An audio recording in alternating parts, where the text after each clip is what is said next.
ஓம் ஸ்ரீ வராகிதாயே போற்றி போற்றி, சிம்ம வாகினியே போற்றி. நல்லதே நினைப்போம், நல்லதே நடக்கும்.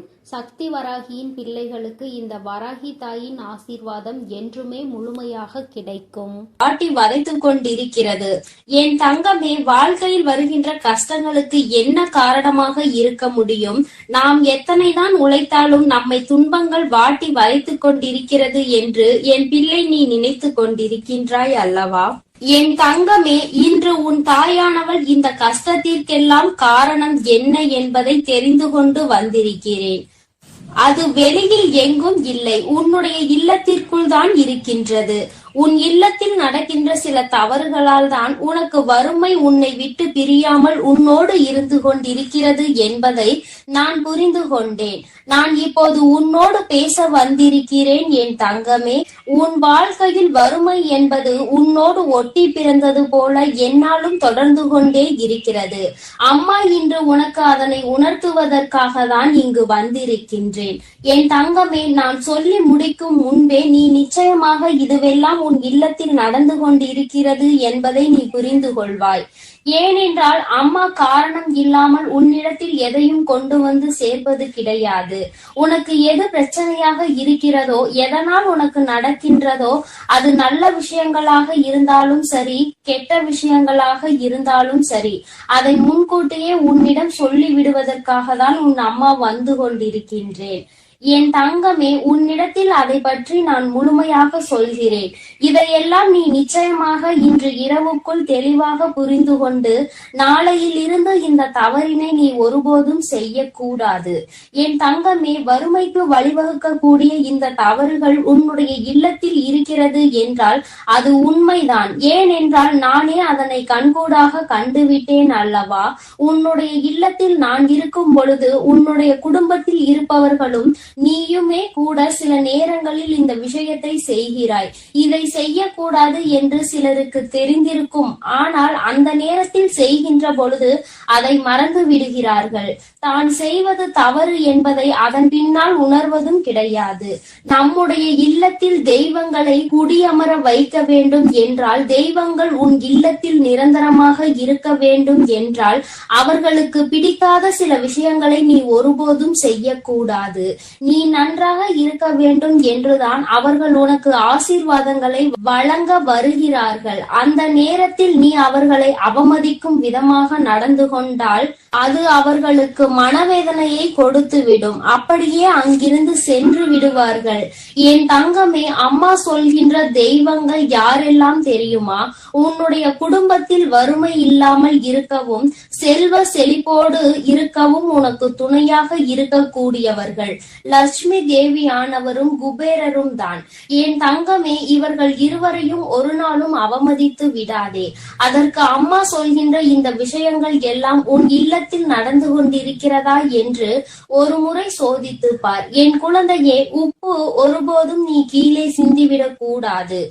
ஏனென்றால் அது மகாலட்சுமியை அவமதிப்பதற்கு சமமாகும் அல்லவா? அதனால் எப்பொழுதுமே உப்பினை கீழே சிந்தாமல் பார்த்து கொள்ள வேண்டும். தெரியாமல் சிந்துவது வேறு, தெரிந்தே அங்கும் இங்கும் அறக்க பறக்க வேலை செய்யும் பொழுது கீழே கொஞ்சம் மேலே கொஞ்சமாக சிந்தி கொண்டு இருக்க கூடாது.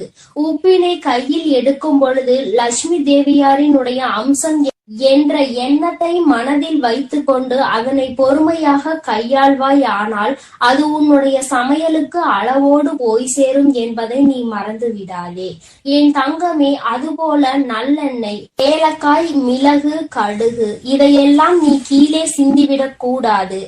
ஏனென்றால் இது சனி பகவானை அவமதிப்பதற்கு சமமாகும். இவையெல்லாம் சனி பகவானுக்கு உகந்த பொருள் அல்லவா? அதனால் இதுவெல்லாம் நீ சிந்தினால் அது அவரை அவமதிப்பதற்கு சமம்.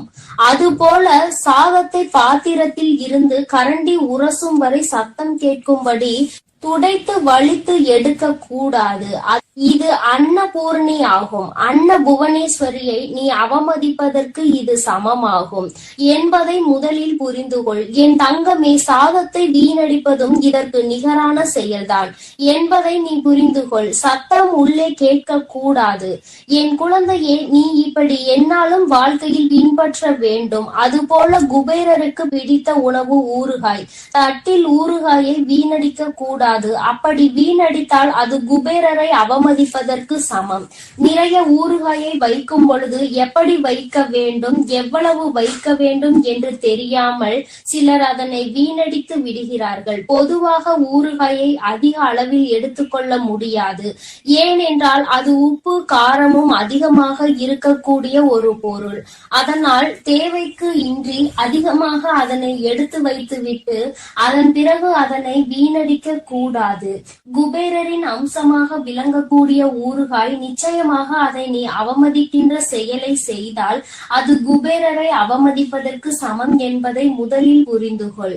என் தங்கமே, அம்மா சொல்கின்ற இந்த விஷயம் மிகவும் முக்கியமான விஷயம்.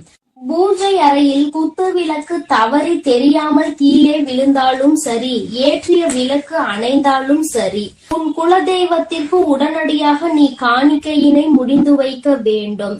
ஏனென்றால் இது போன்ற இந்த 2 செயல்களும் நடக்கிறது என்றால் குலதெய்வம் உன்னிடத்தில் ஏதோ ஒரு விஷயத்தை சொல்ல வருகிறார்கள் என்பதை நீ புரிந்து கொள்ள வேண்டும். என் தங்கமே, அதனால் அவர்களுக்கு உடனடியாக காணிக்கை முடிச்சை நீ எடுத்து வைக்க வேண்டும். எப்பொழுது அவர்களை காண வேண்டிய நேரம் உனக்கு வருகிறதோ, எப்பொழுது உன்னுடைய குலதெய்வ கோயிலுக்கு செல்ல வேண்டிய நேரம் உனக்கு கிடைக்கின்றதோ, அன்று அந்த காணிக்கை முடிச்சினை நீ அங்கே கொண்டு உண்டியலில் போட்டாலும் சரி, அதை வைத்து அவர்களுக்கு ஏதேனும் பூஜை பொருட்களை வாங்கி கொடுத்தாலும் சரி. என் குழந்தையே, இது போன்ற செயல்கள் எல்லாம் உன் இல்லத்தில் சரியாக நடக்கிறதா என்று ஒரு முறை சிந்தித்து பார். என் தங்கமே, ஏற்றிய தீபம் அணைந்தால் வருத்தப்பட தேவையில்லை. குலதெய்வம் உன்னை காண வேண்டும் என்று நினைக்கிறார்கள் என்பதை நீ அப்பொழுது புரிந்து கொண்டால் போதும். காணிக்கை முடிச்சுகளை உடனடியாக அந்த நேரத்திலேயே நீ முடிந்து வைத்து குலதெய்வத்தின் பெயரை சொல்லி அவர்களை மனதார வணங்கி நீ இதனை செய்தால் போதும். என் தங்கமே, இப்படியெல்லாம் உன்னுடைய இல்லத்தில் சில தவறுகள் தொடர்ந்து நடந்து கொண்டே இருக்கிறது. முக்கியமாக இதில் குறிப்பாக நடக்கக்கூடிய விஷயம், சாதத்தினை கரண்டி அடியில் படும் வரை சத்தம் போட்டு வலித்து எடுப்பது. என் தங்கமே, அங்கு இருக்கின்ற 1-2 பருக்கைகளை அப்படியே விட்டுவிடு. என் தங்கமே, அம்மா அந்த சாதத்தை நான் அப்படியே எடுக்கவில்லை என்றால் அது வீணாகத்தானே போகும் என்று நீ நினைக்கலாம். என் தங்கமே, அது அப்படி அல்ல. கடைசியாக இருக்கின்ற அந்த சாதத்தை உன்னுடைய கையால் வலித்து எடுத்து நீ கால்படாத இடத்தில் போட்டாலும் சரி, எறும்புகள் நடமாட்டம் இருக்கின்ற இடத்தில் போட்டாலும் சரி, காகத்திற்கு போட்டாலும் சரி, யாரேனும் ஒருவருக்கு அது பயன்படக்கூடியதாக இருக்க வேண்டும். யாரேனும் ஒருவருக்கு, யாரேனும் வாயில்லாத பூச்சிகளுக்கு அது உணவாக மாறிவிட்டால் அது உனக்கு மிகப்பெரிய பலன்களை கொடுக்கும். அதை உன்னை வீணடிக்க சொல்லவில்லை. என் தங்கமே, சில குழந்தைகள் நினைப்பார்கள், அம்மா நிறைய பொருட்கள் சாப்பிட முடியாமல் எஞ்சி அங்கே கலனியாக செல்கின்றது என்று. கலனி என்றால் அத்தனை மோசமான விஷயம் கிடையாது. என் தங்கமே, அதை மாடுகள் உணவாக அருந்துகின்றார்கள் அல்லவா? அதனால் அதை நீ வீணாக்குவதாக ஒருபோதும் நினைக்காதே. இன்னொரு உயிருக்கு உணவாக தான் கொடுக்கிறாய் என்பதை முதலில் புரிந்து கொள். வீணாக்குவது என்பது என்ன தெரியுமா? யாருக்குமே பயன்படாமல் அந்த உணவு போவதுதான். நீ எங்கே போடுகிறாய், எப்படி போடுகிறாயோ அந்த இடத்திற்கு எந்த ஒரு உயிரினமும் வராது. அதை அவர்கள் யாருமே உண்டு பலன் கிடைக்காமல் போவார்கள். அது போன்று செய்வதுதான் வீணடிப்பது என்பதை முதலில் நீ புரிந்து கொள். என் தங்கமே, அம்மா சொல்கின்ற விஷயம் உனக்கு புதிதாக தோன்றலாம். ஆனால் ஒரு உயிர் அதை சாப்பிடுகிறது என்ற விதத்தில் நீ ஒரு முறை சிந்தித்து பார். அப்படி செய்வது நிச்சயமாக என் குழந்தையே நீ இன்னொருவருக்கு உணவு கொடுக்கிறாய் என்கின்ற அர்த்தத்தில் தான் மாறும் என்பதை நீ புரிந்து கொள்வாய். நீ வெளியில் சென்று உணவு அருந்தும் பொழுது அங்கே சாப்பிட முடியாமல் வீணாக்க கூடிய அதை அப்படியே வீசிவிட்டு வருவதுதான் உணவை வீணடிப்பது. ஒருவேளை என் குழந்தையே, உனக்கே தெரியாமல் அவைகள் எல்லாம் குப்பையில் தள்ளாமல் அங்கு இருக்கின்ற நாய்களுக்கு உணவாக கொடுத்தார்கள் என்றால் நிச்சயமாக அதுவும் உனக்கு ஒரு வகையான புண்ணியத்தில் வந்து சேரும். என் பிள்ளையே, அப்படி இல்லாமல் அது வீணாகி போகிறது என்றால் அது மிகப்பெரிய தவறு என்பதை நீ புரிந்து கொள்ள வேண்டும். என் தங்கமே, அதனால் ஒரு நாளும் உணவை வீணாக்காதே. எத்தனையோ பேர் உணவில்லாமல் தவித்துக் கொண்டிருக்கின்றார்கள். என் செல்ல குழந்தையே, அம்மா சொன்னதை கவனமாக நினைவில் வைத்துக் கொண்டு நீ இனி இதுபோல் நடந்து கொண்டால் நிச்சயமாக இனி உன் வாழ்வில் எப்பொழுதும் நல்லது நடக்கும் என்பதை நீ மறந்து விடாதே. என் அன்பு பிள்ளைக்கு இந்த தாயானவளினுடைய ஆசீர்வாதங்கள் எப்பொழுதும் முழுமையாக இருந்து கொண்டே இருக்கும். என் அன்பு பிள்ளையே, இந்த தாயானவளுக்கு நீ எத்தனையோ பூஜைகள் செய்து என் மனதை குளிர வைத்து உன்னுடைய இல்லத்தில் நிரந்தரமாக அமர வைத்து விட்டாய். என் தங்கமே, நான் நிரந்தரமாக இருக்கின்ற உன்னுடைய இல்லத்தில் செய்யக்கூடாத தவறு என்று ஒன்று நிச்சயமாக இருக்கிறது. உன் தாயானவள் என் வாக்கினை கேட்டு அதன்படி நீ நடந்து கொண்டால் இந்த அம்மா ஒருபோதும் உன்னுடைய இல்லத்தில் இருந்து வெளியே செல்ல மாட்டேன். மாறாக இந்த தவறை நீ செய்வாயானால் நிச்சயமாக அம்மா எந்தவித தயவுதாட்சணையும் காட்டாமல் இங்கிருந்து கிளம்பி விடுவேன் என்பதையும் நீ மறக்க கூடாது. என் குழந்தையே, ஒவ்வொரு நாளும் இந்த தாயானவள் என்னை நினைத்து நீ மனமுருகி என்னிடம் உன்னுடைய வேண்டுதல்களை எல்லாம் ஒப்படைத்து கொண்டிருக்கிறாய். நான் ஒவ்வொரு வேண்டுதலையும் உன்னிடத்தில் கொண்டு வந்து சேர்க்கத்தான் வந்து கொண்டிருக்கிறேன். என் தங்கமே, உன்னுடைய கவலைகளை எல்லாம் இப்பொழுது சில நாட்களாகவே நீ மறந்து விட்டாய்.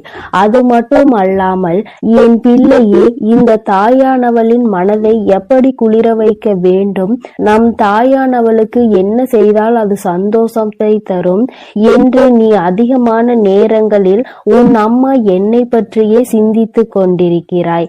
என் பிள்ளையே, என் மீது நீ கொண்ட அன்பினை கண்டு அம்மா மெய்சிலிர்த்து போனேன். என் குழந்தையே, என் மீது காட்டுகின்ற பாசத்தை நானும் உன் மீது காட்ட வேண்டும் என்றுதான் தினம் தினம் உன்னை காண வருகிறேன். என் செல்லமே, நான் உன்னுடைய இல்லத்தில் அமர முடிவு செய்ததோடு மட்டுமல்லாமல் அங்கேயே தங்கவும் செய்துவிட்டேன். என் தங்கமே, உன்னுடைய வாழ்க்கையில் உன்னை சுற்றி நடக்கின்ற சில விஷயங்களை பார்க்கும் பொழுது உனக்கு இருக்கின்ற கஷ்டங்கள் கொஞ்சம் அதிகமாக தான் இருக்கிறது. அதிலிருந்து மீண்டு வர முடியாமல் நீ தவித்து கொண்டிருக்கிற காலங்களும் உன் முன்னால் நின்று கொண்டிருப்பதை நான் காணதான் செய்கிறேன். என் தங்கமே, அதிலிருந்து எல்லாம் நீ மீண்டு வர போகின்ற காலம் வந்துவிட்டது. என் பிள்ளையே, நீ சிலவற்றை ஆராய்ந்து உன்னுடைய மனதை காயப்படுத்தி கொள்வதை விட எல்லாமே உனக்கான பாடம் என்றும் அதை அனுபவமாக நீ எடுத்துக்கொள்ள பழகு. அப்படியானால் இந்த வாழ்க்கை உனக்கு நிச்சயமாக சிறப்பாக மாறும் என்பதை நீ புரிந்து கொள்வாய்.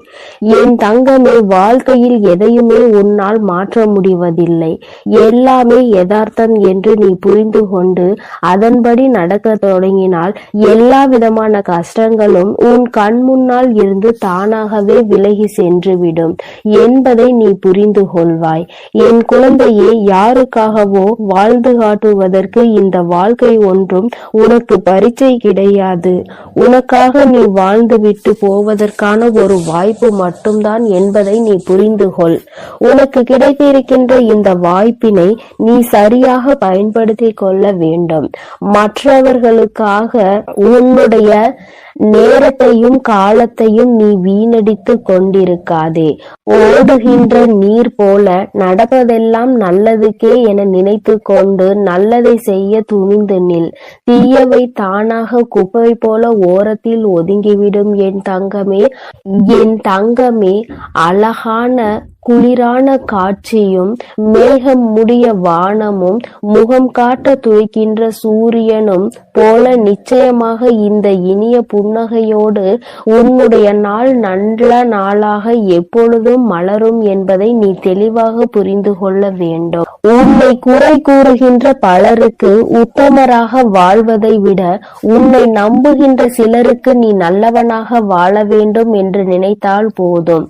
என் குழந்தையே, நீ என்னதான் செய்தாலும் அங்கே குறை சொல்ல வேண்டும் என்று நினைத்து விட்டால் அவர்கள் குறைகளை மட்டுமே சொல்லிக் கொண்டிருப்பார்கள். என் குழந்தையே, விருப்பத்தோடு செய்யப்படும் எல்லா செயல்களும் ஒரு நாள் நீ விரும்புகின்ற உயரத்திற்கு நிச்சயமாக உன்னை அழைத்து செல்லும் என்பதை நீ மனதிற்குள் நம்பிக்கையோடு எந்நாளும் எண்ணிக்கொள்ள வேண்டும். நல்ல செயல்களுக்கான வெகுமதிகள் எல்லாம் உடனடியாக கிடைப்பது கிடையாது. எவ்வளவு தாமதமாக வருகிறதோ அந்த அளவிற்கு அந்த வெகுமதி உன் வாழ்க்கையில் நிலைத்து நிற்கும் என்பதை நீ மறந்து விடாதே. வாழ்க்கையில் உனக்கு ஏற்படுகின்ற கசப்பான சம்பவங்கள் தான் உனக்கு நல்ல பாடங்களையும் நல்ல அறிவுகளையும் வழங்கிவிட்டு செல்கின்றது. வாழ்க்கையில் எல்லாவற்றையும் சேர்ப்பது மிகவும் கடினம். ஆனால் அதனை செலவு செய்வது மிகவும் எளியது. பணம் மட்டும் கிடையாது வாழ்க்கை. உறவுகளை உள்ளத்தில் நீ சேர்த்து வைக்கின்ற நல்ல எண்ணங்களும் தான் என் தங்கமே இந்த வாழ்க்கையாகும். நிகழ்காலத்தை பற்றிய கவனத்தை நீ எடுத்துக்கொள்ள வேண்டும். நீ அந்த கவனத்தை சரியாக எடுத்துக்கொண்டால் எதிர்காலம் உன்னை தானாக கவனித்துக் கொள்ளும். என் குழந்தையே, ஒவ்வொரு நாளையும் உனக்கானதாக நீ எண்ணிக்கொள்ள வேண்டும். இனி எல்லாம் வீண் என்று நினைத்து கொண்டால் உனக்கு விடியல் கிடையாது என்பதை நீ புரிந்து கொள்ள வேண்டும். உனக்கு துணையாக நிற்பது நீதான் என்பதை நினைத்தால் உன்னுடைய வாழ்க்கையில் ஒரு நாளும் இருள் கிடையாது என்பதை என் குழந்தை நிச்சயமாக புரிந்து கொள்வாய். என் தங்கமே, நதி போல எந்நாளும் ஓடிக்கொண்டே இருக்க வேண்டும். வெற்றி ஓரிடத்தில் உனக்காக காத்திருக்கும் கடல் போல என்பதை அந்த சூழ்நிலையில் நீ நிச்சயமாக புரிந்து கொள்வாய். காலம் மிகவும் பெரியது, ஆனால் அதில் இருக்கின்ற வாழ்க்கை உனக்கு மிகவும் குறைவு. வாழும் வரை அன்போடு இருந்துவிட்டு செல்ல வேண்டும். வாழ்க்கை எப்படி வேண்டுமானாலும் மாறலாம். எண்ணங்கள் யாவும் அடுத்தவரை காயப்படுத்தாமல் இருக்க வேண்டும். அதுவும் இதுவும் எதுவும் வாழ்க்கையில் கடந்து போகும். ஆனால் நீ கொடுத்த காயங்கள் எப்பொழுதுமே அவர்கள் மறக்காமல் ஒவ்வொரு நாளும் நினைத்து கொண்டு இருப்பார்கள் என்பதை நீ புரிந்து கொண்டால் யாரையும் காயப்படுத்த வேண்டும் என்ற எண்ணம் ஒருபோதும் உனக்கு இருக்காது. என் குழந்தையே, இந்த வராகி குடியிருக்கின்ற இல்லத்தில் எப்பொழுதுமே அமைதி நிலவ வேண்டும். அதற்காக அம்மா சத்தம் போடவே கூடாது என்று சொல்லவில்லை. என் குழந்தைகளினுடைய சந்தோஷமான சிரிப்பலைகள் மட்டுமே உன் இல்லத்தில் கேட்க வேண்டும் என்று சொல்கிறேன். ஒவ்வொரு நாளும் சண்டையிடுவது, அங்கே சச்சரவுகளில் ஈடுபடுவதோ, ஒருவர் குறை சொல்வதோ, ஒருவருக்கொருவர் சண்டையிட்டு கொண்டு மனதை காயப்படுத்துவதோ, இது போன்ற விஷயங்களை எல்லாம் செய்யக்கூடாது. நான் இருக்கின்ற வீட்டில் இது போன்ற நிகழ்வுகள் நடந்து விடுகிறது என்றால் நிச்சயமாக அந்த இடத்தில் இருந்து நான் எந்த ஐயமும் இன்றி கிளம்பி விடுவேன். நான் அங்கு இருக்கும் பொழுதே உங்களுக்குள் பிரச்சனைகள் ஏற்படுகிறது என்றால் என் குழந்தைகளுக்கு நான் அங்கு இருப்பதில் விருப்பம் இல்லை என்றுதானே அர்த்தம். நீ என்னை மதிக்கவில்லை என்றுதானே அர்த்தம். என் தங்கமே, உன்னுடைய கஷ்டங்கள் எதுவாக இருந்தாலும் என்னிடம் சொல். நீ வேறு யாரிடத்திலும் சொல்லி தேவையில்லாமல் அங்கே ஒரு வாக்குவாதத்தை நீ உருவாக்காதே. உன்னுடைய வாழ்க்கையில் நடக்கின்ற ஒவ்வொரு விஷயங்களுக்கும் நானே பொறுப்பாக இருக்கும் பொழுது உனக்கு எந்த விதமான கவலைகளையும் எந்த விதமான வருத்தங்களையும் நான் தானே சரி செய்ய முடியும். என் தங்கமே, அனுபவம் என்பது நீ கடந்து வந்த பாதை கிடையாது. நீ கற்றுக்கொண்ட பாடங்கள் தான் அனுபவம் என்பதை நீ புரிந்து கொள்ள வேண்டும். எண்ணம் போல வாழ வேண்டும், பிறரை போல வாழ வேண்டும் என்று ஒருபோதும் நினைக்க கூடாது. என் குழந்தை அனுபவித்த துன்பங்களை எல்லாம் மறக்கத்தானே வேண்டும். ஆனால் அந்த அனுபவம் அளித்த பாடங்களை மறந்துவிடக் கூடாது. அந்த பாடங்கள் தான் இனிமேல் எந்த தவறையும் செய்யக்கூடாது என்று உன்னை தூண்டும். அழகாய் அமைவது எல்லாம் வாழ்க்கை கிடையாது. அமைந்த வாழ்க்கையை அழகாக மாற்றிக்கொள்வதுதான் வாழ்க்கை என்பதை என் குழந்தை நீ புரிந்து கொள். சின்ன சின்ன அனுபவங்கள் தான் வாழ்க்கை. அந்த அனுபவங்களை நெறிப்படுத்தினால் வாழ்க்கையில் எப்பொழுதுமே வெற்றி மட்டுமே தொடர்ந்து நிற்கும் என்பதை நீ புரிந்து கொள்வாய். பொறுப்பாக இருக்கிறாய் என்று சொல்வதை விட எந்த அளவிற்கு பொறுமையாக இருக்கிறாய் என்று சொல். நிச்சயமாக உன் வாழ்க்கை உனக்கு நிதானமாக உன் கைகளில் கொண்டு வந்து எல்லாவற்றையும் சேர்த்துவிடும் என்பதை என் பிள்ளை நீ புரிந்து கொள்வாய். என் தங்கமே, தெய்வங்கள் ஏற்படுகின்ற சூழ்நிலை வந்தால் அதை பொறுமையாக எதிர்கொண்டு என் குழந்தை அதை சரி செய்யதான் முயற்சி செய்ய வேண்டுமே தவிர மாறாக பிரச்சனைகளை வளரவிட்டு வீட்டில் இருக்கின்ற மற்றவர்களின் நிம்மதியையும் கெடுக்க கூடாது. தெய்வம் உன் இல்லத்தில் குடியிருக்க வேண்டும் என்று விரும்பினால் நிச்சயமாக அங்கே இது போன்ற சம்பவங்கள் எல்லாம் நடக்க கூடாது. இன்னும் நிறைய பேர் இருக்கிறார்கள், என்னாலும் வீட்டிற்குள் சண்டை சச்சரவுகள் போராட்டங்கள் என்று சத்தம் போட்டு கொண்டே இருப்பார்கள். அருகில் இருப்பவர்களுக்கெல்லாம் இந்த வீட்டை பார்ப்பதை எப்பொழுதும் பொழுதுபோக்காக இருந்து கொண்டிருக்கும். இது போன்ற ஒரு சூழ்நிலையை ஒரு நாளும் உருவாக்கி மற்றவர்கள் எள்ளி நகையாடுகின்ற அளவிற்கு நடந்து கொள்ளக்கூடாது. உன் வாழ்க்கை உனக்கு சந்தோஷத்தை கொடுக்க காத்து கொண்டிருக்கும் பொழுது, தெய்வமே உன் இல்லத்தில் அமர்ந்து உனக்கு ஆசிகளை வழங்க நிற்கும் பொழுது, நீ தேவையில்லாமல் இது போன்ற சிறு சிறு தவறுகளை செய்து அவர்களை அங்கிருந்து விரட்டி விடாதே. என் தங்கமே, எல்லாம் தெரியும் என்று நினைக்கின்ற எண்ணம் உன்னை சோம்பேறித்தனமாக்கும். எதையும் கற்றுக்கொள்ளும் ஆர்வம் உன்னை சுறுசுறுப்பாக்கும். அதனால் என்ன நடந்தாலும், என்ன பிரச்சனைகள் வேதனைகள் வந்தாலும் உனக்கு தெரியும் என்று நினைத்து விட்டு விடாமல் புதிதாக எல்லாவற்றையும் கற்றுக்கொள்ள தொடங்கு. சிந்தித்து செயல்படு. இந்த வாழ்க்கை உன் கைகளில் அழகாக பூக்கும் பூக்களைப் போல உன் வாழ்க்கையை நான் மாற்றி தருவேன். என் செல்ல குழந்தைக்கு இந்த வராகி அம்மாவினுடைய ஆசீர்வாதங்கள் எப்பொழுதும் முழுமையாக இருக்கும். என் அன்பு குழந்தையே, நீண்ட நாட்களுக்கு பிறகு உன்னுடைய வராகியானவள் என்னுடைய கோபத்திற்கு நீ ஆளாகி இருக்கிறாய். என் தங்கமே, ஒருவேளை இந்த கோபம் அடைந்ததற்கு காரணமாக நீ இந்த செயலை செய்திருப்பாய். ஆனால் நிச்சயமாக உன் தாயானவள் உன் இல்லத்தை விட்டு வெளியேறுகிறேன். என் தங்கமே, நான் சொல்லும் பொழுது உனக்கு கஷ்டமாக இருக்கலாம். ஆனால் நீ செய்கின்ற தவறு உன் தாயானவள் எனக்கு மனதை வேதனைப்படுத்துகிறது. அது என்னவென்று நீ தெரிந்து கொள்ள வேண்டிய கட்டாயத்தில் இப்பொழுது இருக்கின்றாய். என் தங்கமே, அம்மாவாகிய என்னை உன்னுடைய இல்லத்தில் வைத்து நீ வணங்குகிறாய். என் தங்கமே, என் குழந்தை, நீ என்னை வைத்து வணங்கினாலும் உன்னுடைய மனதிற்குள் எப்பொழுதுமே சிறிது அச்சத்தோடு இருக்கிறாய். உன்னுடைய இந்த அச்சம்தான் உன் தாயானவள் எனக்கு மன கஷ்டத்தை கொடுத்திருக்கிறது. என் தங்கமே, நான் எப்படி உன்னை என்னுடைய பிள்ளையாக நினைத்து உன் இல்லத்தில் தங்கி இருக்கிறேனோ, நீயும் அப்படித்தானே என்னை நினைத்திருக்க வேண்டும். என்னிடம் வேண்டுகிறாய், உன்னுடைய விருப்பங்கள் எல்லாம் நிறைவேற வேண்டும் என்று கேட்கின்றாய். என்னை வணங்கும் பொழுது மட்டும் நீ பயம் கொள்கின்றாய். இது எதற்கு என்றுதான் உன் தாயானவள் எனக்கு புரியவில்லை. உன் வராகி அம்மா ஆனவள் நான் உன்னோடு பேசுகிறேன் அல்லவா, நான் உன்னுடைய மனதில் இருக்கின்ற எண்ணங்களை புரிந்து கொள்கிறேன் அல்லவா, உன் வாழ்க்கையில் உனக்கு தேவையானதை எல்லாம் செய்து கொடுக்கிறேன் அல்லவா, உன்னுடைய கஷ்டங்களுக்கெல்லாம் உன்னோடு நின்று கொண்டிருக்கிறேன் அல்லவா. அப்படி இருக்கும் பொழுது நீ மற்ற தெய்வங்களை வணங்கும் போதுதானே என்னையும் வணங்க வேண்டும். அப்படி இல்லாமல் என் குழந்தை, நீ பயப்படுவதற்கு காரணம் என்ன? யார் வேண்டுமானாலும் என்ன வேண்டுமானாலும் சொல்லிவிட்டு போகட்டும். உன்னுடைய மனது என்னை பற்றி உன்னிடத்தில் என்ன சொல்கிறது? இந்த தாயானவள் உன்னோடு அன்போடு இருக்கிறாளா இல்லையா? அல்லது இந்த வராகி அம்மா உனக்கு ஏதேனும் கெடுதல் செய்து விட்டாளா என்பதை எல்லாம் நீ யோசிக்க வேண்டும். நான் உன்னை பயமுறுத்தி இருக்கிறேனா என்பதை எல்லாம் ஒரு நிமிடம் யோசித்து பார். அம்மா எத்தனை கனிவோடு உன்னிடத்தில் நடந்து கொள்கிறேன். பஞ்சமி பூஜைகளில் எல்லாம் என் குழந்தைக்கு காட்சி கொடுத்து என்னுடைய பிள்ளையின் மனதை நான் அமைதிப்படுத்தி இருக்கிறேன். என் குழந்தைக்கு இருக்கின்ற மனக்குழப்பத்தை நான் தீர்த்து வைக்கிறேன்.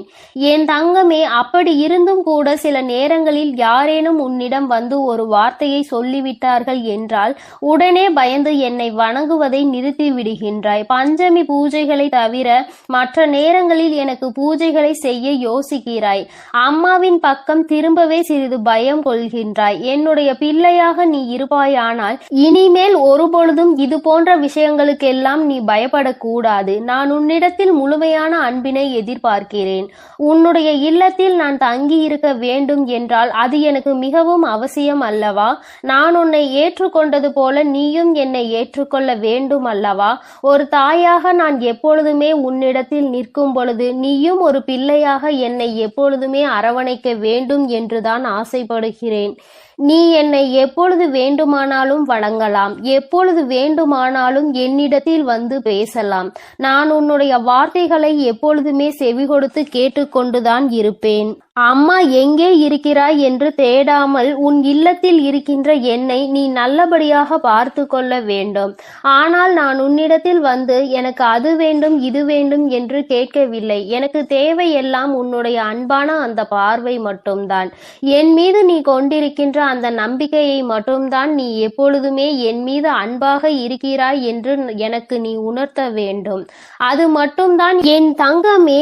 எல்லா தெய்வங்களுக்கும் ஆரத்தி காண்பிக்கும் பொழுது உன் தாயானவள் என்னை நீ மறக்க கூடாது. நீ எப்பொழுதுமே என்னை உன்னுடைய அன்பின் உருவமாக ஏற்றுக்கொள்ள வேண்டும். யாரோ சொன்னார்கள் என்னை இந்த நாளில் வணங்க கூடாது, அந்த நாளில் என்னை பார்க்க கூடாது என்றெல்லாம் நீ ஒருபொழுதும் உன் மனதிற்குள் போட்டு குழப்பிக் கொள்ளாதே. நான் அல்லவா உன்னிடத்தில் தினமும் பேசிக் கொண்டிருக்கிறேன். அப்பொழுதெல்லாம் என்னை பார்க்கிறாய் அல்லவா? உன் தாயானவள் என்னுடைய இந்த முகத்தை தினமும் கண்டுகொண்டுதானே என் பிள்ளை நீ உன்னுடைய செயலை செய்ய ஆரம்பிக்கிறாய். அப்படி இருக்கும் பொழுது அதை நினைத்து நீ வருத்தப்படாதே. உன்னுடைய மனதிற்குள் உண்மையும் நேர்மையும் மட்டும் என்னாலும் இருந்து கொண்டிருந்தால் போதும். உனக்குள் அது எப்பொழுதும் நிலைத்திருக்கும் போது நான் நிச்சயமாக சிலருக்கு தண்டனையை கொடுக்கத்தான் செய்வேன். அது எப்படிப்பட்டவர்கள் என்பதை உனக்கு ஏற்கனவே நான் சொல்லி இருக்கிறேன். அடுத்தவர்களுக்கு கெடுதல் செய்ய நினைப்பவர்கள், அடுத்தவர்கள் வாழ்க்கையை அழிக்க நினைப்பவர்கள், அடுத்தவர்கள் குடும்பத்திற்குள் சென்று தேவையில்லாத பிரச்சனைகளை உருவாக்கி கொடுப்பவர்கள், இது போன்றவர்கள் எல்லாம் என் முன்னால் நிச்சயமாக நிற்பதற்கு தகுதியற்றவர்கள். என் தங்கமே, உன்னை போன்றவர்கள் எல்லாம் என்னை வணங்குவதில் எந்த தவறும் கிடையாது. நான் எப்பொழுதுமே உன் மீது உண்மையான அன்பு கொண்டு உனக்கு நல்ல ஆசிகளை வழங்கி கொண்டிருப்பேன் என்பதை நீ மறக்காதே. என் குழந்தை, நீ எப்பொழுது என் மீது நம்பிக்கை வைத்து என் மீது உண்மையான அன்பு வைத்து நமக்கு நல்ல வாழ்க்கையை கொடுப்பாள் என்று நம்புகிறாயோ அப்பொழுதுதானே நான் உனக்கு நல்லதை செய்வேன். மாறாக இல்லத்தில் வைத்துவிட்டு என்னை பார்த்து பயந்து கொண்டு இருந்தால் அதற்கு என்ன அர்த்தம்?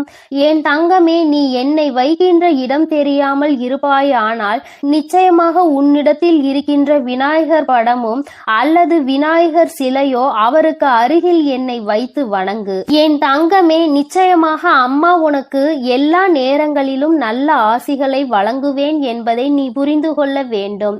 நல்ல நேரம் கெட்ட நேரம் என்று வாழ்க்கையில் வருவது சகஜம்தான். உனக்கு எப்பொழுதுமே நல்ல நேரமாகவே இருக்க வேண்டும் என்று நினைப்பதை விடுத்து கெட்ட நேரம் வந்தாலும் அதிலிருந்து நம் அம்மா நம்மை மீட்டெடுப்பாள் என்பதை நீ முழுமையாக நம்பு. என் தங்கமே, அம்மாவின் கோபம் இதுதான் என்பதை நீ புரிந்து கொண்டாயா? உன் பக்கம் தவறு இருக்கிறதா இல்லையா என்பதை தெரிந்து கொண்டாயா? என் குழந்தையே, நீ என்னை வணங்க வேண்டும், என்னிடத்தில் இருந்து ஆசிகளை பெற வேண்டும் என்று நினைத்தால் மட்டும் போதாது. எனக்கு உறுதியான இடத்தை நீ கொடுக்க வேண்டும். என்னை பார்த்து நீ பயம் கொள்ளக்கூடாது. அதில் உன் வாழ்க்கையில் நல்ல விஷயங்களை தேடி பெற்றுக்கொள்ள வேண்டுமே தவிர ஒருபோதும் என் குழந்தை எதை நினைத்தும் வருத்தப்பட்டு உன்னுடைய வாழ்க்கையை நீ தொலைத்து விடாதே. என் குழந்தைக்கு இந்த அம்மா என்றுமே துணையாக நிற்பாள் என்பதை நீ முழுமையாக நம்பு. நீ உன்னுடைய இல்லத்தில் என்னை குடியமர்த்த வேண்டும் என்று நினைக்கிறாய். ஆனால் அதை பஞ்சமி நாளில் மட்டும்தான் நினைக்கிறாய். அப்படியானால் மற்ற நாட்களில் எல்லாம் நான் வெளியேறி விடவா? என் தங்கமே, இதற்கு நீ இன்று எனக்கு பதில் சொல்லியே தீர வேண்டும். என் குழந்தையே, நான் உன்னை ஒவ்வொரு நாளும் கண்காணித்து கொண்டிருக்கிறேன். உன்னுடைய நடவடிக்கைகளை நான் பார்த்து கொண்டிருக்கிறேன். என் பிள்ளை, எதை நினைத்து வருத்தப்படுகிறாய், வாழ்க்கையில் எந்த விஷயத்திற்காக கஷ்டப்படுகிறாய் என்பதையெல்லாம் நான் பார்த்து கொண்டிருக்கிறேன். என் தங்கமே, அப்படி இருக்கும் பொழுது நான் அங்கு இல்லை என்று நினைத்துவிடக் கூடாது அல்லவா? ஒவ்வொரு நாளும் சில விஷயங்களை உன்னிடம் சொல்லும் பொழுதெல்லாம் உன் வாழ்க்கையில் நடந்ததை நான் அப்படியே சொல்கிறேன். என் குழந்தை, நீயும் அம்மாவிடம் அம்மா நடந்ததை அப்படியே சொல்லிவிட்டீர்கள் தாயே என்று சொல்கிறாய் அல்லவா? அப்படியானால் என் பிள்ளைக்கு இந்த தாயானவள் வாழ்க்கை முழுவதும் துணை இருக்கிறாள் என்பதை நீ முதலில் புரிந்து கொள்ள வேண்டும். என் தங்கமே, இது நாள் வரையிலும் நடந்தது நடந்ததாக இருக்கட்டும். நீ தெரிந்து செய்தாலும் சரி, தெரியாமல் செய்திருந்தாலும் சரி, அம்மா உன் மீது வருத்தப்பட்டு இருக்கிறேனே தவிர என் குழந்தைக்கு ஒரு நாளும் அம்மா நல்ல விஷயங்களை செய்து கொடுக்காமல் போக மாட்டேன். என் குழந்தை, இனிமேலாவது அம்மாவினை உன்னுடைய பெற்ற தாயாக நினைத்து என் மீது அன்பு செலுத்து. உன்னுடைய இல்லத்தில் வைத்து வணங்கு. எந்த விதமான பய உணர்வும் உனக்கு தேவை கிடையாது. தவறு செய்தவர்கள் மட்டும் என்னை பார்த்து பயப்பட வேண்டுமே தவிர தவறு செய்யாதவர்கள், வாழ்க்கையில் உண்மையாகவே நல்லதை செய்யக்கூடியவர்கள், யாருக்கும் கெடுதல் செய்யக்கூடாது என்று நினைப்பவர்கள் எல்லாம் ஒரு நாளும் என்னை பார்த்து பயப்பட வேண்டாம். நான் உன் வாழ்க்கையில் உனக்கு நல்லதை மட்டுமே செய்து கொடுக்க வந்திருக்கிறேன். ஒரு நாளும் என் பிள்ளை, நீ வேதனைப்படாமல் இரு. அம்மா உன் இல்லத்தில் நிரம்பி இருக்கிறாள் என்பதை நீ நிச்சயமாக மன சந்தோஷத்தோடு ஏற்றுக்கொள். இந்த வராகியானவள் உன் வாழ்க்கையில் இருக்கும் பொழுது உனக்கு எந்த பயமும் வேண்டாம். அம்மா உன் வாழ்க்கையில் உனக்கான வெற்றியை கொண்டு வந்து உன் கைகளில் கொடுப்பேன் என்பதை நீ மறந்து விடாதே. என் பிள்ளையே, நான் சொன்ன விஷயங்களில் உனக்கு உடன்பாடு இல்லை. அம்மா, நான் உன்னை நம்பிதான் என் வீட்டில் வைத்து வணங்குகிறேன். நான் எப்பொழுதுமே உன்னை கனிவோடு பார்க்கிறேன் என்று சொல்வாயானால் அது எனக்கு மிகுந்த சந்தோஷம். அப்படி இல்லாத பட்சத்தில் உனக்குள் பயம் இருக்கிறது என்றால் நிச்சயமாக நீ அதை திருத்திக் கொள்வது மிகவும் நல்லது. என் செல்ல குழந்தையே, இந்த தாயானவளினுடைய ஆசீர்வாதங்கள் உனக்கு எப்பொழுதும் முழுமையாக கிடைக்கும். அதனால் நீ எதற்காகவும் என் அன்பு பிள்ளைகளுக்கு இந்த வராகி அம்மாவின் ஆசீர்வாதமும் அருளும் முழுமையாக கிடைக்கட்டும். ஓம் அண்ட பேரண்டமே போற்றி. ஓம் ஆதி வராகியே போற்றி.